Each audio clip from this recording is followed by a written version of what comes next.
It's every parent's worst nightmare, leaving your healthy, happy, smiling toddler at a licensed daycare facility, and when you return to pick them up, instead of being greeted by their same smiling, happy-go-lucky face, they are nowhere to be seen. That's exactly what happened to Claire Irwin at the once thriving daycare behind me in the hamlet of Baltimore on the northern outskirts of Cobourg, Ontario. On Thursday, May 25th, 2023, Claire left her 2-year-old daughter, Vienna Rose Irwin, in what she thought was the capable hands of the licensed daycare facility called Watch Me Grow Daycare. When Claire arrived at the end of her workday to pick her daughter up, she was nowhere to be found.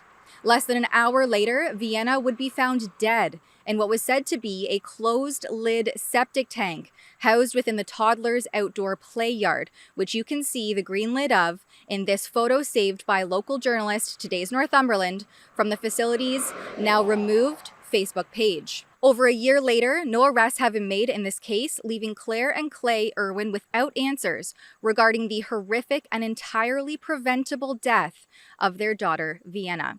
To make matters worse, Vienna's autopsy report has been withheld due to the ongoing criminal investigation, meaning her cause of death remains undisclosed, not only to the public, but also to her grieving parents who desperately want closure.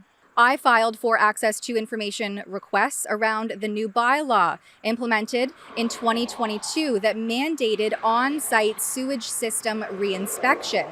The bylaw empowers Northumberland County, which is the catchment municipality where the daycare is located, to enforce site sewage system reinspections, and that includes septic tanks. When was the septic tank last inspected? Who conducted that inspection? And was the lid secured prior to the inspector leaving? It was revealed that 2 documents relating to email correspondence were being withheld in full due to law enforcement matters. But that doesn't account for the daycare workers who were responsible for the care and supervision of Vienna. So at the same time, I also filed access to information documents with the Ministry of Education, which oversees daycares through the Childcare and Early Years Act, because daycares are supposed to have administrative procedures and policies in place to not only prevent serious occurrences, but they also have a duty of care to identify, respond to, and report them.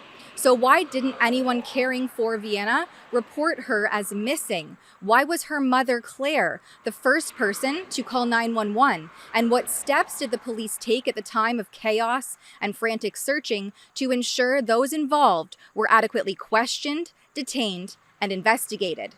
There are serious questions around this unfolding that to this day remain unanswered, especially for a licensed daycare facility supposed to be overseen by the Ministry of Education.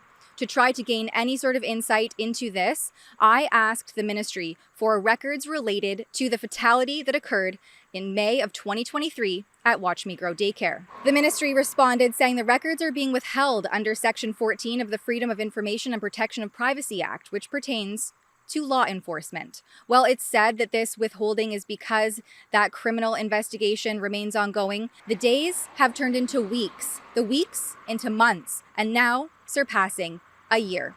This leaves many in the community left wondering where the justice is for Vienna, an innocent 2-year-old who died while in the care of this licensed facility.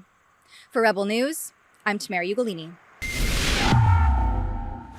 If you'd like to support this kind of journalistic investigation and others just like it, then please chip in to offset our operating costs at rebelinvestigates.com. Without you, we wouldn't be able to report on the accountability stories that matter most. That's rebelinvestigates.com.